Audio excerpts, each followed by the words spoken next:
আসসালামু আলাইকুম ভিউয়ার্স, আজকে আমি আপনাদের সাথে শেয়ার করব ভিন্ন রকম স্বাদের একটি চিকেন ফ্রাই।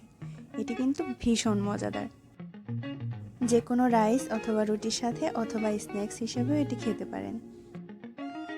এই রেসিপিটি খুব সহজেই বাসায় ঝটপট তৈরি করে ফেলা যায়। তো চলুন শুরু করা যাক আজকের রেসিপি।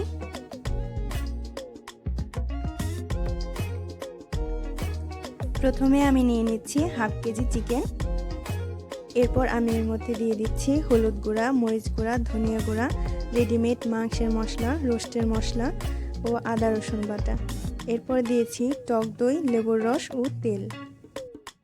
পরিমাণগুলো আপনাদের সুবিধার জন্য লিখে দেওয়া হয়েছে, চাইলেই দেখে নিতে পারেন।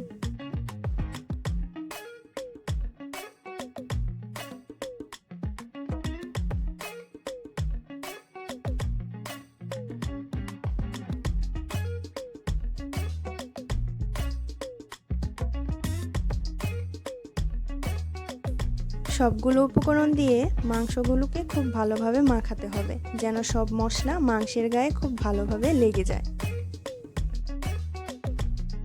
ভালোভাবে মাখানো হয়ে গেলে মাংসগুলো 30 মিনিটের জন্য রেখে দেব। আপনারা চাইলে ম্যারিনেট করা মাংস সারা রাতের জন্য ফ্রিজে রেখে দিতে পারেন, এতে স্বাদ আরও বহুগুণে বেড়ে যাবে। মাংসগুলো যদি ম্যারিনেট করে সারা রাত ফ্রিজে রেখে দেওয়া হয়, তাহলে ভাজার কিছুক্ষণ আগেই বের করে রাখতে হবে। এবার মাংসগুলো ভাজার জন্য আমি একটি কড়াইতে 2 চামচ তেল নিয়ে নিচ্ছি।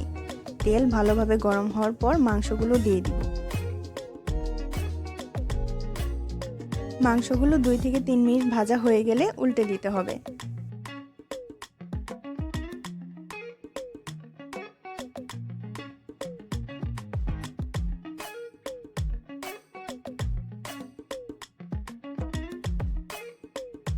মাংসগুলো ভালোভাবে সিদ্ধ হওয়ার জন্য ঢাকনা দিয়ে ঢেকে দেব।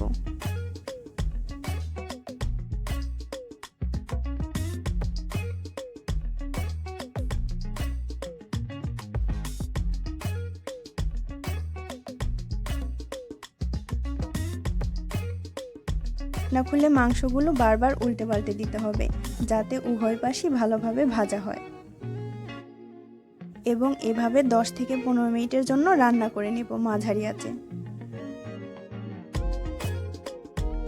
10 থেকে 15 মিনিট পর দেখবেন মাংসগুলো ভালোভাবে ভাজা হয়ে গেছে। যদি প্রয়োজন মনে করেন তাহলে আরও কিছুক্ষণ ভেজে নিতে পারেন, তবে খুব বেশি ভাজবেন না।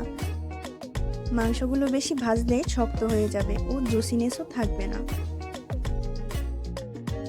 ব্যাস তৈরি হয়ে গেল আমাদের স্পাইসি চিকেন ফ্রাই।